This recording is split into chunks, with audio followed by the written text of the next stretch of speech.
திருவாரூர் அருகே சாலையோரம் நிறுத்தப்பட்டிருந்த ஜேசிபி வாகனம் மீது கார் மோதி இளைஞர் ஒருவர் சம்பவ இடத்திலேயே உயிரிழந்த நிலையில் 8 பேர் காயமடைந்தனர்.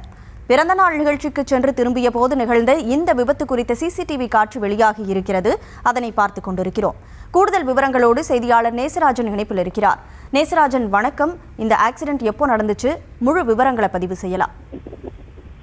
கனிமொழி, திருவாரூர் அருகே உள்ள இளவங்கார்குடியை சேர்ந்தவர் துளசி. மணக்கால் ஐயம்பேட்டையில் வசிக்கும் துளசியின் உறவினருக்கு நேற்று பிறந்தநாள் கொண்டாடுவதற்காக துளசி தனது நண்பர்கள் மற்றும் உறவினர்களுடன் இளவங்கார்குடியிலிருந்து மணக்கால் ஐயம்பேட்டைக்கு காரில் சென்றார். பிறந்தநாள் நிகழ்ச்சியை முடித்துவிட்டு மீண்டும் திரும்பி வந்தபோது திருவாரூர் அருகே காட்டூர் என்கிற இடத்தில் சாலையோரம் நிறுத்தி வைக்கப்பட்டிருந்த ஜேசிபி வாகனத்தில் இவர்கள் சென்ற கார் மோதி விபத்துக்குள்ளானது. இதில் காரில் பயணித்த திருவாரூரை சேர்ந்த ராமச்சந்திரன் மகன் கணேசன் என்பவர் நிகழ்வு இடத்திலேயே உயிரிழந்தார். மேலும் காரில் பயணித்த துளசி, திருவாரூரை சேர்ந்த புஷ்பராஜ், கோவிந்தராஜ், இளவங்கார்குடியை சேர்ந்த மணிகண்டன், ஜெகன், சஞ்சய், காட்டூரை சேர்ந்த பாரதி, பௌத்திரமணிக்கு பகுதியை சேர்ந்த ஹரிகரன் உட்பட 8 பேர் படுகாயமடைந்தனர். விபத்தை கண்டு அதிர்ச்சியடைந்த அப்பகுதி மக்கள் திருவாரூர் தாலுகா காவல் நிலையத்திற்கும் 108 ஆம்புலன்ஸுக்கும் தகவல் கொடுத்தனர். இதனையடுத்து காயமடைந்தவர்கள் திருவாரூர் அரசு மருத்துவக் கல்லூரி மருத்துவமனையில் அனுமதிக்கப்பட்ட நிலையில் அவர்களுக்கு அங்கு தீவிர சிகிச்சை அளிக்கப்பட்டு வருகிறது. உயிரிழந்த கணேசன் உடல் பிரேத பரிசோதனைக்காக திருவாரூர் அரசு மருத்துவக் கல்லூரி மருத்துவமனையில் பிரேத